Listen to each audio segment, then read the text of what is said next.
Joining us now with analysis is retired Lieutenant General Keith Kellogg, former National Security Advisor to then Vice President Mike Pence. So they'd been following this thing for 24 hours. Biden gave them the authorization to shoot it down. This is a lot different than the way they treated the first one that came by. Yeah, it's significantly different. And this is what's amazing to me when they talk about an object and getting it shot down. The first report in war is always wrong. So it's going to kind of say, what's going to happen? Where's this going to? And the fact that they used the term object, they didn't use weather balloon or something similar.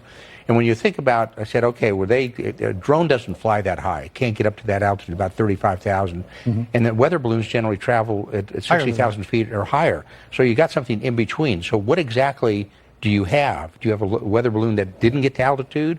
Or do you have a new drone out there that has gone to that altitude? So they're not telling us probably what we need to know. And the phraseology of object, it should be bothersome. Yep. Mike, honestly, John, my concern is the fact that we responded to this, which is important. But I think more importantly is what are we going to respond to, and how are we going to make the point known that if you do come into our territory, our sovereign national territory, what are we going to do about it? And the fact that the Chinese will not even accept a call, we put that hotline in 2007 with the Chinese, and Lloyd Austin can't even get a call through. Right. It's that does bother me. In terms of exactly what this object was, John Kirby was a little bit vague. He talked generally about the size, but that's about all. Listen to what he said here.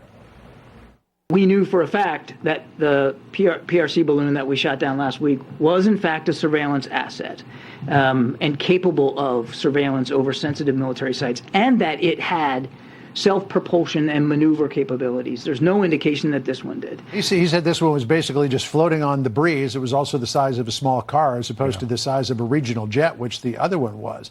But I was curious, they said that it posed a legitimate threat to civil aviation, which is why they shot it down. Right.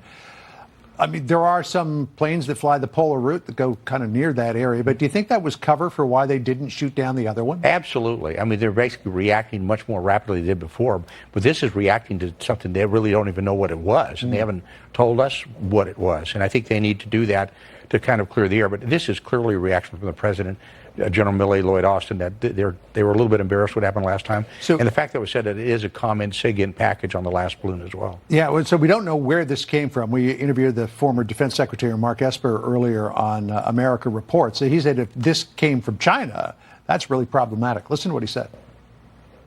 The bad news is if this is another Chinese balloon, it would be very hard to explain what is going on in Beijing if they would continue to do this.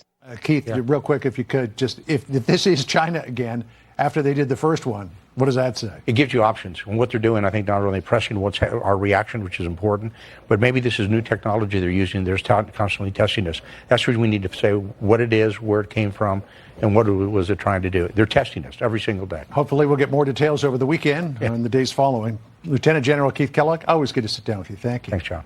Former Vice